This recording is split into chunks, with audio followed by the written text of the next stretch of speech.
Welcome to this lecture on the motion of system of particles and a rigid body. अभी तक हमने देखा that we have a rigid body. अगर वो एक continuous mass distribution है, उस continuous mass distribution में एक specific point rigid body का जिसको हम center of mass कहते हैं, और center of mass के लिए हमने क्या definition दिया? अगर ये हमारे पास एक rigid body है, say rigid body is a rod or a ring or a sphere or a hemisphere, so it can be a rod, it can be a ring, it can be a hemisphere or a sphere.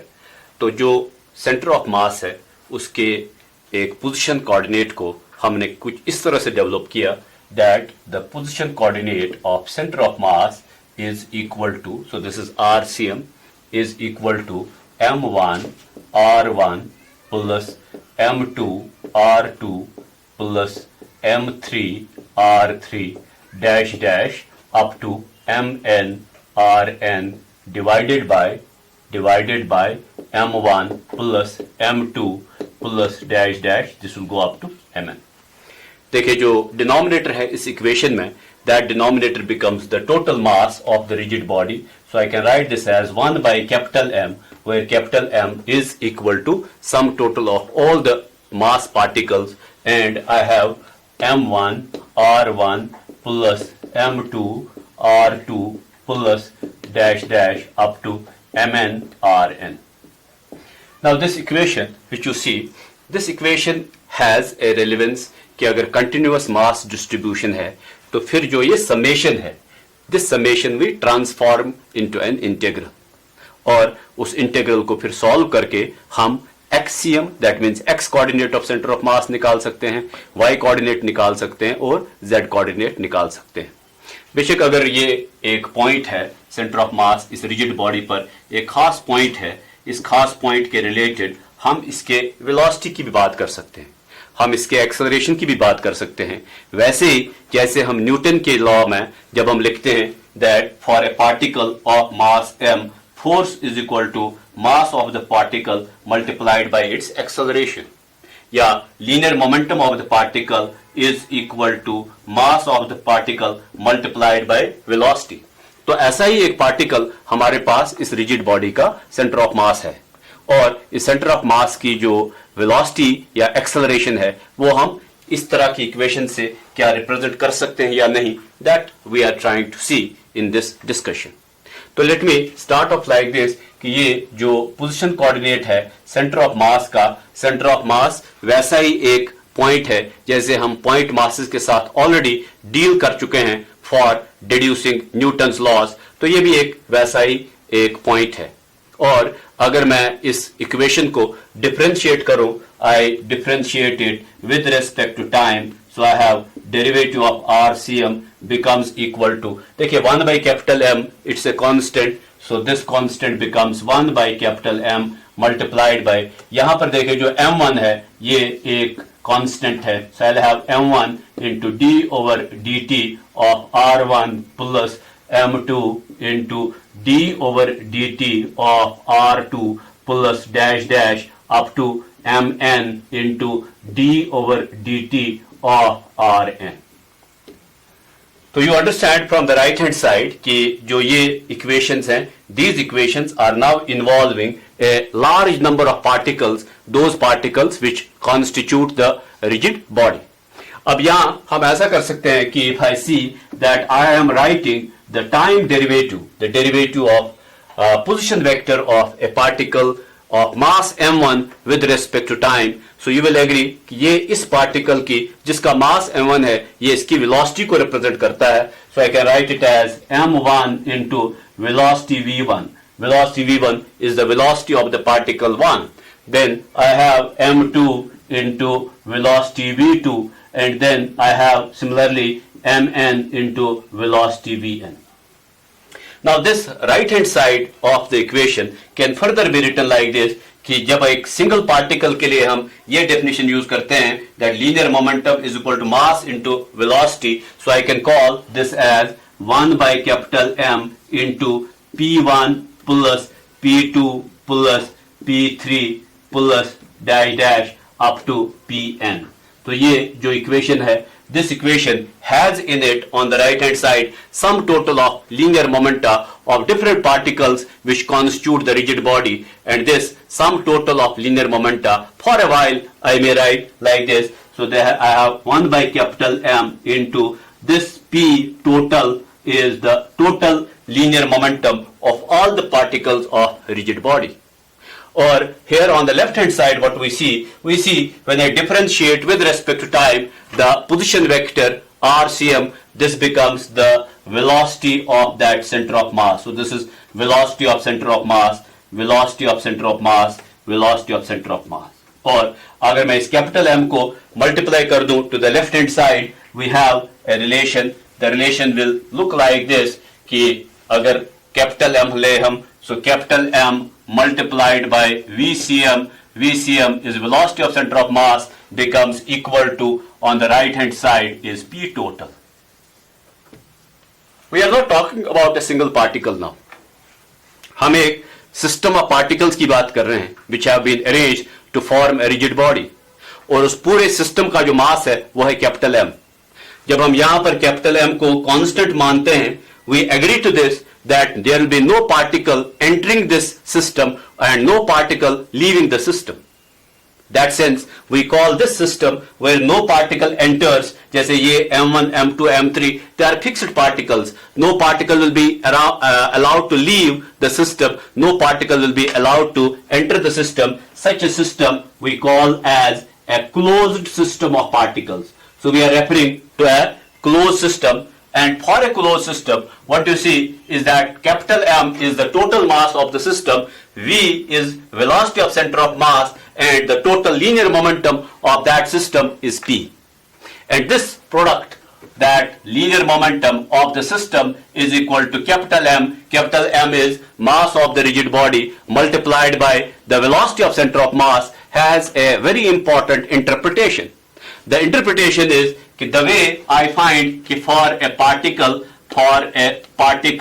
of mass m, we can write linear momentum is equal to mass multiplied by velocity of the particle. Here single particle is being replaced by capital M, और this capital M we are multiplying to the velocity of center of mass.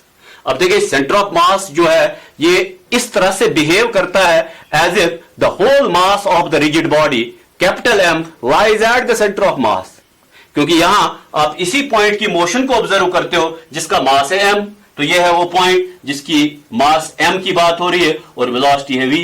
लेकिन यहां पर क्या है कि the rigid body has many points, but among those many points you choose a specific point of the rigid body. That specific point is the center of mass, and this center of mass you find out कि इसकी velocity क्या है. Forget about the velocity of the rest of the particles, और जो इसकी velocity है center of mass की, जिसको हम VCM कहेंगे, उस VCM को आप multiply करते हो with capital M. Capital M is the total mass of this rigid body, and when I multiply capital M with VCM, I get the total linear momentum of this rigid body. This is something very important. So it will be very apt to say that center of mass is the representative point on a rigid body which represents the motion of the rigid body, such that we can imagine that whole mass of the rigid body is present at the point called center of mass.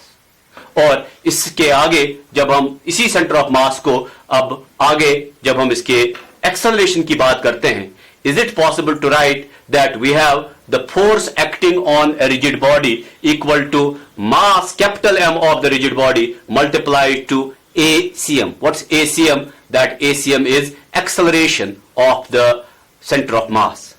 So let's go further. अब यहां से जो ये relation मैंने derive की that P total is equal to capital M into VCM, इस relation को हम कंसिडर करते हैं. So let's consider this relation. We have like this. तो मेरे पास है that the total linear momentum of the rigid body P total is equal to capital M into VCM. That's how. अब इस equation को फिर से डिफरेंशिएट कर लेते हैं. let me differentiate it like this, that when I write derivative with respect to time, so we are differentiating with respect to time of P total, that is total momentum, linear momentum of the rigid body, is equal to capital M constant hai, which means the flow of particles into the system or outside the system is not there, and when this flow is not there, capital M will be considered as constant. No particles are entering, no particles are leaving the system. So capital M becomes constant. We have into derivative with respect to time of VCM. Now this derivative with respect to time of VCM becomes the acceleration of the system. So I have the value of this derivative with respect to time of P total. अब इसको आप अगर Newton second law कहते हैं, whatever is P total, जो भी linear momentum है, जब भी हम उसको टाइम के साथ डिफरेंशिएट करते हैं, what I get a force here. So this becomes a force, and this force, which is the derivative of linear momentum, can be written as, यहाँ देखें, derivative of the velocity of center of mass becomes as, we have for a particle the derivative of velocity of the particle becomes equal to acceleration. So this becomes m multiplied by ACM. ACM is acceleration of the center of mass. And this force which we see now is actually a sum of large number of forces. क्योंकि अगर मैं इस equation को ऐसे लिखूं कि जो P total मेरे पास है, that P total is P1, तो ये हमारे पास है पहला, plus P2 plus P3 plus dash dash up to Pn. So there are n number of particles which constitute the rigid body is equal to total mass of the rigid body multiplied to acceleration of center of mass. So I can call these derivatives of various linear momenta as, I call it as F1, it's a force, plus F2, then I have F3, then I have dash dash up to Fn, and then we have capital M into ACM. Now this sum of different forces, जो ये sum of different forces है, this sum of different forces is to be taken carefully. What it is कि जब भी हम एक particle लें, जो पार्टिकल इस रिजिड बॉडी में है, क्योंकि ये अब एक सिंगल पार्टिकल नहीं है, इसके साथ कई और पार्टिकल्स मौजूद हो सकते हैं, और जब हम कई और पार्टिकल्स की बात करते हैं, सपोज एक पार्टिकल है, इस पर एक फोर्स यहां से भी आ सकता है, it can come from with in the system, so with in these two particles, और एक बाहर से भी कोई एजेंसी इस पर फोर्स अप्लाई कर सकती है. So we distinguish between two kinds of forces जिनका ये सम है, and we can split this sum, जो ये सम है, अगर हम इनमें कैटेगराइज करें फोर्सेस को, हम दो तरह के फोर्सेस को एक दूसरे के अलग कर सकते हैं. One is the external forces, that means the forces which are coming from outside the rigid body, and second is the internal forces which exist within the particles, and that internal forces which exist within the particles, they can be separated out. So we have the sum of external forces, and then we have the sum of internal forces. The sum of external and internal forces becomes equal to, मैं इसी sum के दो हिस्से कर रहा हूं, one will be external, other will be internal, so let me call it as M into ACM. But about this sum, जो ये internal forces का हमने sum लिया, जितने भी इसमें से internal forces हैं, this sum will become ultimately equal to 0. Why? Because these forces, which are internal forces, have a very significant property given by Newton's third law, which states that these forces, they exist in equal and opposite pairs. So they form action-reaction pairs. So since they exist in equal and opposite forces, if I have a force plus 5 Newton, there will be necessarily an internal force of minus 5 Newton also, plus 10 Newton, minus 10 Newton also. So when you add up all of them, this term is going to be equal to 0. So this will be equal to 0. Once this term becomes equal to 0, what we are left with? We are left with only the external forces. And since external forces may not necessarily exist in equal and opposite pairs in this system, so we can have the net, that means the sum total of all these forces can be written as F external. Now this was a force which included both internal as well as external. तो मैंने इसको split किया दो parts में, उसमें से एक part को मैंने 0 कर दिया. अब जो ये force है, this only represents the algebraic sum of the external forces acting on this rigid body, so it will be given by M into ACM. जैसा interpretation हमने यहां पर लिया था, the same interpretation comes here, that on a rigid body, whenever you are exerting the external force, you have to see what is the acceleration of its center of mass. Now once you see the acceleration of its center of mass, you need not to go for the individual motion of each of the particle, but center of mass becomes the representative of the rigid body. So find acceleration of the center of mass, multiply it to the whole rigid body's mass. So this is the mass of the rigid body, and here is a certain point, a specific point. You have to see its acceleration. Acceleration is the rate of change of velocity with respect to time, and then you multiply this to capital M, you get the net external force. So these two equations, although they look like this, that F is equal to M into A and P is equal to M into V, but they are not same as these equations. If these equations are true for a particle, these equations are true for a rigid body. It seems that the form of these equations, जो इनकी mathematical form है, that has been retained, but you have to understand the linear momentum of the whole body becomes mass of the rigid body multiplied to velocity of center of mass, and the external force acting on it becomes the product of mass of the rigid body and acceleration of the center of mass. We have sometimes a definition. The definition says that we have sometimes an isolated system. What is an isolated system? So if we say that there is an isolated system of particles, isolated system हम उस system को कहते हैं जिस पर कोई भी external force act ना करे. So when there is no external force acting on a system of particles, we call it as isolated. So for an isolated system of particles, F external becomes equal to 0.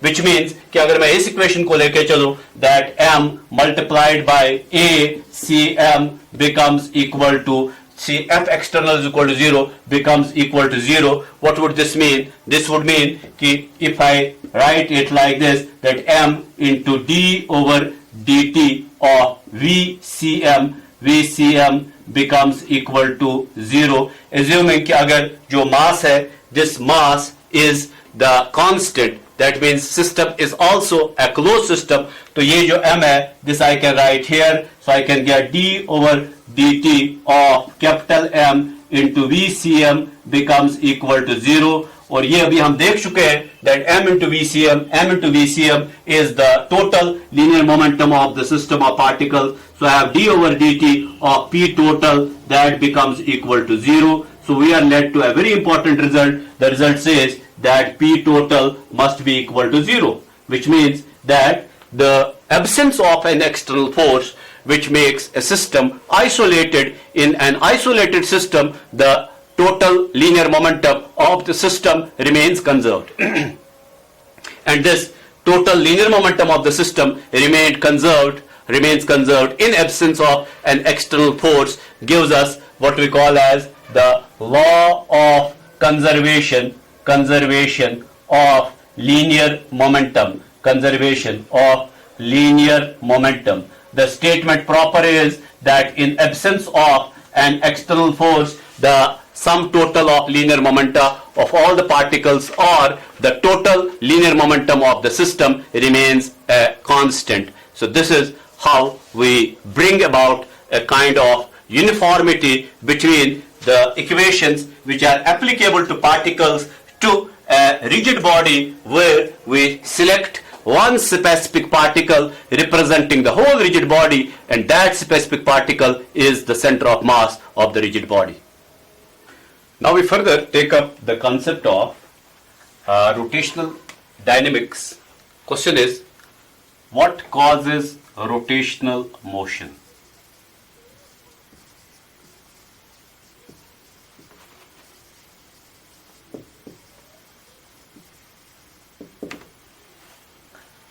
We have a number of situations where we call a rotational motion. This is one of them. If you see how you turn the knob of a tap, the knob is turned like this. We hold it in two places. I am trying to apply a force upwards here. With the help of thumb, I am trying to apply a force downwards. If I apply both forces upwards, or both forces downwards at the same time, it will not rotate. Again, this time when I reverse the rotation, my thumb is applying a force upwards, the first finger is applying a force downwards. This seems to be happening every time you tend to cause a rotation. आप देखेंगे कि आप एक rigid body पर दो forces apply करते हैं. तो अगर ये एक रिजिड बॉडी है जिसको मैं घुमाना चाहता हूं, रोटेट करना चाहता हूं, तो एक फोर्स मैं यहां पर अप्लाई करता हूं, आई कॉल इट एज F1, और दूसरा फोर्स यहां अप्लाई करता हूं मैं, I call it as F2. These two forces F1 and F2, अगर हम फर्दर देखें कि they have opposite direction as is seen in this case, ये upwards है, ये downwards है. Besides having opposite direction, they may have same magnitude. So when I say that what is F1 and F2, they are related like this, they are equal in magnitude but opposite in direction. Imagine कि अगर हम ये दोनों forces upwards apply करें, so what will this body do? ये जो rod है हमारे पास, अगर इस पर दोनों forces upwards से act करते हैं, so this is F1, this is F2, the rod will be lifted up, it will move in this plane upwards. I will call such a motion as translational motion. और ये जो translational motion है, इस पर जो body पर net force act करेगा, that net force will be F1 plus F2. So that will be F1 plus F2, which will be the net force. Same thing will happen कि अगर ये दोनों forces अब downwards यहाँ की तरफ act करते हैं, the body will move in a translational motion downwards in a particular direction. Now what about this कि अगर ये दो फोर्सेस एक्ट तो करते हैं और दोनों फोर्सेस एक ही पॉइंट पर एक्ट करते हैं, क्योंकि हमने यहां पर इनके बीच में एक गैप लिया है, we have separated them out, और अगर एक फोर्स F1 यहां एक्ट करता है और दूसरा फोर्स F2 यहां एक्ट करता है at the same point, what is going to happen? These two forces are going to cancel out each other, and that cancellation is going to produce an equilibrium. So thinking of two forces acting at a single point, जैसे ये एक single point है, it's a single point, these two forces will cancel out each other if they are both of equal magnitude and opposite directions. They will produce an equilibrium, not a rotation. So we have a set rule now.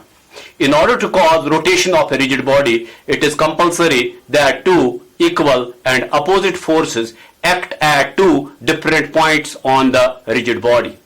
These two forces which act at two different points, they have two different lines of action.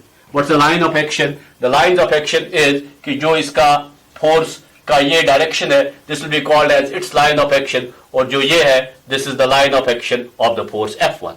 और जो ये line of action है, ये या ये, this line of action is going to be different for the two forces. In this case you will agree कि जो दोनों का line of action है वो एक ही है, so they are acting along the same line of action. So this acting along the same line of action does not cause any rotation, it causes an equilibrium. अगर यहाँ line of action तो अलग अलग है, ये और ये, मगर since these two forces are not opposite to each other, again they will produce a translational motion.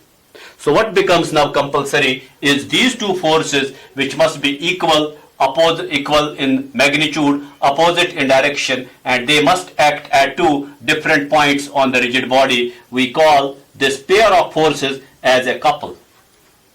So the rule emerges कि अगर आपको कहीं भी एक rotational motion cause करनी है, you have to first create a couple. That couple will actually cause the rotation motion or rotational motion. You can now understand that how in this case the motion is taking place. I am trying to cause, or I am trying to create a couple. That couple constitutes of two equal but opposite forces, and they will be acting at two different points on the rigid body. अब जो ये couple है, इस couple के साथ हम एक further property associate करते हैं. That property is called as moment of couple. So we have a property which we will call as the moment of couple. How we define moment as such? Moment is a product of a quantity and a distance. As such, we sometimes call the product of the mass of a point. If I say this point has a mass m और ये एक origin O है, with respect to this origin O, this mass has a distance x. I will say कि जो m into x है, m into x is moment of this mass is moment of m with respect to O. O is the point with respect to which I have measured the distance x. So we have in this case the product of mass and distance. We will call it as the moment of this mass. If it is the product of a force and distance, we will call it as the moment of force. And I define a quantity like this कि अगर मैं ये एक particle या एक point लेता हूं जो एक पॉइंट रिजिड बॉडी पर लाई करता है, here is the point P, and at this point P this will be the position vector with respect O. ये O origin है, so I call this position vector as R, and then a force F acts on this particle whose mass is m. तो ये जो line आप देख रहे हैं, black line is the line along which the direction of R occurs, and here I apply a force. This force is capital F. And if I say that the direction of this capital F with respect to R is theta, then I will say कि how we will be able to find the moment of this force. So obviously, moment of this force is going to be a product of a certain displacement, which is its position vector with respect to O. So when I find its moment of force with respect to O, I write it like this. I take a cross product of R and F. Cross product की जो significance है वो आप थोड़ी देर के बाद समझ जाएंगे that this product R into F is going to be of some importance in the rotational dynamics, और जो ये R cross F है इसको रोटेशन डायनेमिक्स में हम टॉर्क कहते हैं. So this is the torque, and this torque you will see is equivalent to the definition. जो definition हमने एक कपल के लिए इस तरह से प्रोड्यूस की कि अगर हमारे पास एक बॉडी हो जिस पर एक फोर्स एक्ट करता हो, that force is here F, here it is F, then we call this distance जो ये फोर्स F1 और F2 के बीच में डिस्टेंस है, this we call as the arm of couple. और इस arm of couple से हम अगर एक फोर्स के मैग्नीट्यूड को, वन ऑफ दिस फोर्सेस, चाहे आप F1 का मैग्नीट्यूड लें या F2 का मैग्नीट्यूड लें, दोनों इक्वल हैं. जब हम इनको मल्टीप्लाई करते हैं, so if I say arm of couple multiplied to one of the forces, then we can call this product as the torque. So this is the torque. Or in this case, when I say that these two definitions, we can see they will functionally be same. इनका functional role एक जैसा है. In this case, you have found कि how this is going to tell us जो ये product है arm of couple into one of the forces, which I will say कि अगर मैं इसको ए बी कहूं arm of the couple, so it is A B multiplied by one of the forces is F. We will call it as the effectiveness of the couple for causing rotation. तो जो ये product ज्यादा होगा, this couple will be more effective in causing the rotation.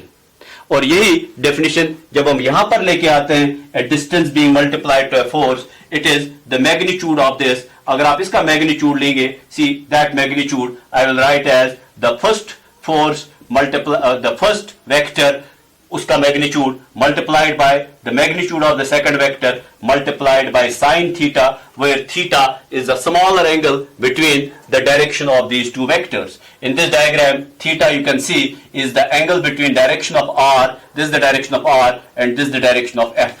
और अगर आप देखें इस F फोर्स को मैं रिजॉल्व कर सकता हूं दो कंपोनेंट्स में. एक कंपोनेंट ये होगा, this will be F cos theta, और ये कंपोनेंट दूसरा होगा, this will be the component perpendicular to F cos theta, it will be equal to F sin theta.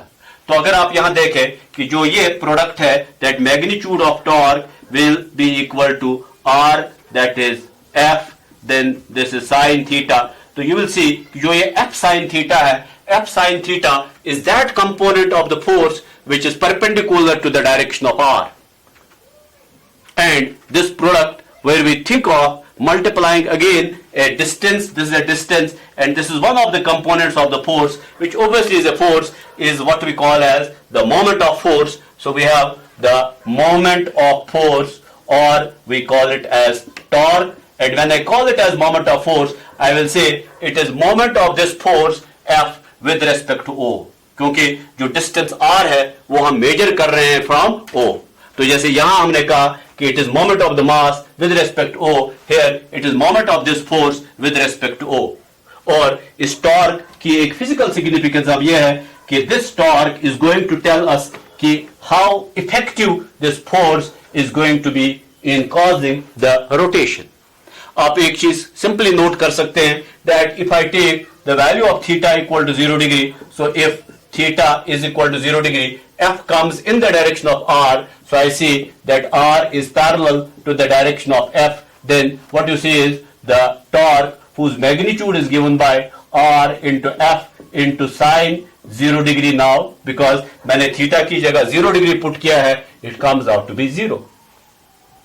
What it means? It means कि अगर ये force इस direction में act करे, there will be a translational motion of mass with respect to this point O. तो ये मास ऐसे बढ़ेगा इस डायरेक्शन में, और there is not going to be any rotational motion which will be caused of point M or of mass M with respect to O. So that is very obvious कि इस case में जो torque है जो मैं effectiveness of rotation बताता है उसकी वैल्यू 0 हो जाती है. Now if I take a value of theta, if theta is equal to 90 degree, then what we will see is, we see that R becomes perpendicular to F. In that case, what is the magnitude of torque? It becomes R into F into sine 90 degree. What is sine 90 degree? Sine 90 degree is 1. Sine 90 degree is 1. And when sine 90 degree is 1, I have magnitude of torque equal to the product of R and F, which is again to be seen, it is a product of the force and the distance which this point has with respect to the origin. तो इस लिहाज से जब भी हम एक rotational dynamics या rotational motion cause करने की बात करें, the cause of rotational motion, it has to be a couple, और ए कपल को स्टडी करने के लिए we either proceed directly by finding the torque associated with the couple as the force, one of the forces multiplied by the distance between the two components of the couple, or we do it by using this definition of the torque, which is the cross product of R and F. Now it is worth to see कि what will be the direction of the torque. यहां आप देखें कि अगर मैं इस direction की बात करता हूं, this is the direction of R vector, so this is the R vector. When we put our right hand fingers in the direction of R vector and turn it towards F vector, then thumb gives the direction of R cross F. In other words, जो torque की direction है, it is perpendicular to the plane formed by R and F. So it is perpendicular to the plane formed by R vector and F vector. You can see that here is the torque. Or there will be only two possible values or two possible directions which this torque will take. I mean directions जो इसकी होंगी वो दो ही तरह की हो सकती हैं. अगर तो rotation of the particle इस direction में है, you can see that this is the direction in which the particle will be rotating. This is anti-clockwise direction. The torque comes towards the reader, towards me. और अगर ये particle clockwise direction में घूमता है, there is a clockwise rotation, then the torque is inwards. So this way, जो ये torque है ये एक ऐसा वेक्टर है which lies along the axis of rotation, or we call this torque as is an axial vector. So we call it an axial vector because it's a vector which lies along the axis of rotation of the particle. So what you have seen in this case, up to this point of the discussion, you have seen that as a isolated force acting on a particle causes the translational motion, in order to cause rotational motion of a rigid body, there must be two forces which must be equal in magnitude, opposite in direction, and must act at two different points. If I take the distance between them and call it as arm of couple, and take one of the forces and its magnitude and multiply it to the arm of couple, I get what we call as the moment of force or its torque associated with it. The torque is basically an axial vector which is perpendicular to the plane formed by the position vector R and the force F.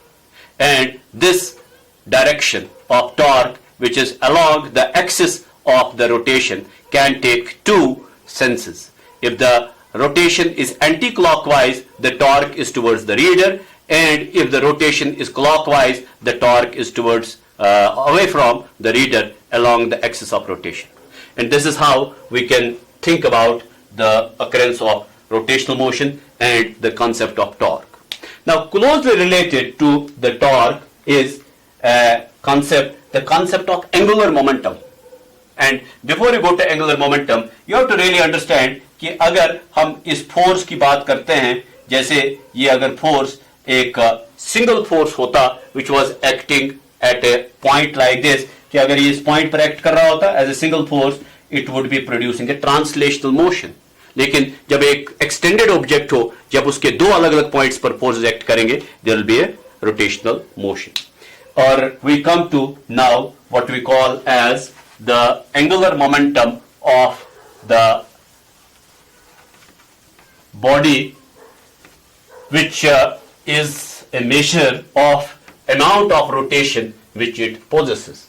Again, I come to this diagram. ये एक diagram है, या मान लें y axis है, ये x axis है, this is the z axis, and think of a situation like this.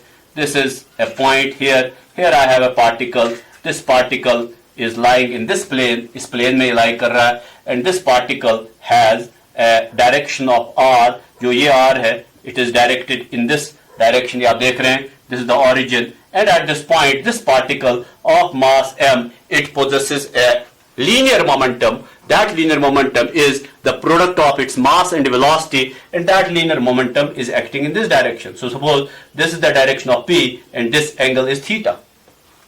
Now what I see, I define a quantity. इस quantity को हम इस particle का angular momentum कहेंगे, and as we have taken torque as the cross product of r and f, I take the angular momentum as the cross product of r and p.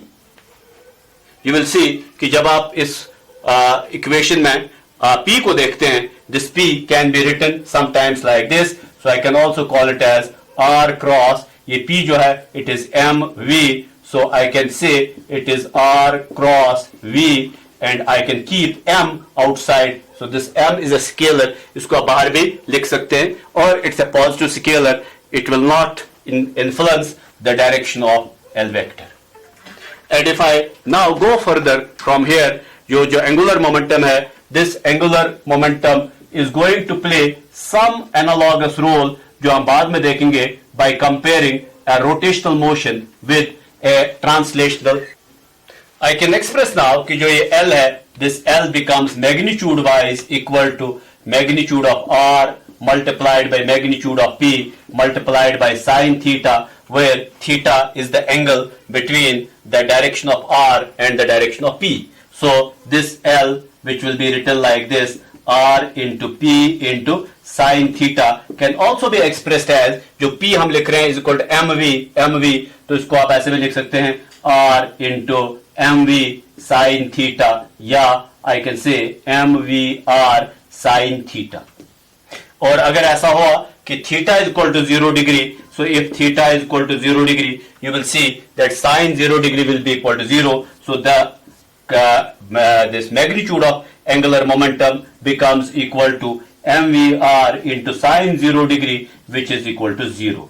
और जो maximum value angular momentum की हो सकती है, वो आपको तब मिलेगी when theta is equal to 90 degree. So angular momentum L is equal to mvr into sine 90 degree, और sine 90 degree की वैल्यू है 1, so it is equal to mvr, and this value mvr of the angular momentum is the maximum value which it will possess. Now, in understanding these two quantities, angular momentum and torque, you have to realize कि इनके जो analogous equations हैं, वो analogous equations linear motion में क्या है. But for a while you can understand कि जो एक डोर हम ओपन करते हैं, when you try to extend your hand to the extreme side of the door and pull it, इसको पुल करना और घुमाना डोर को आसान हो जाता है. But when you are close to the hinge, ये इसका हिंज है, it becomes very difficult. You understand there कि जो टॉर्क है, since torque becomes equal to R into F for the maximum value, जब आप इस टॉर्क के मैग्नीट्यूड को बढ़ाना चाहें, you will have to do two things कि आपको जो force apply करना है it should be perpendicular to the position vector. That means you are ensuring that theta becomes equal to 90 degree. So अगर आप डोर के हिंज के नजदीक उसको पकड़ के घुमाने की बात करोगे it will be difficult. मगर आप जितना दूर जाओगे and try to pull the door it will be easier. So that way you are trying to maximize this. आप इसको मैक्सिमम बनाने की कोशिश कर रहे हो और you are keeping your distance farthest. That's why कि जो हमारे पास एक डोर नॉब होता है या हैंडल होता है डोर को घुमाने के लिए it is at the farthest possible point away from the hinge of the door. The unit of torque will be same as that of work, that is it is joule, but sometimes क्योंकि ये force और distance का product है but sometimes we write it as Newton meter क्योंकि एक fundamental difference जो work में और टॉर्क में है वो ये है कि वर्क एक स्केलर क्वांटिटी है जबकि टॉर्क एक वेक्टर क्वांटिटी है. So the force multiplied to distance which is otherwise joule, here we call it as the Newton meter. और इसके लिए जो लीनियर मोमेंटम और r का प्रोडक्ट है लीनियर मोमेंटम you understand कि it is kg meter per second. So this is the value of m into v kg meter per second. You are multiplying it by meter. Meter is the unit of distance. So angular momentum will be expressed as kg meter square per second. So this makes angular momentum also a vector quantity which will be having the direction along the axis of rotation. So it's an axial vector like we have torque. Thank you.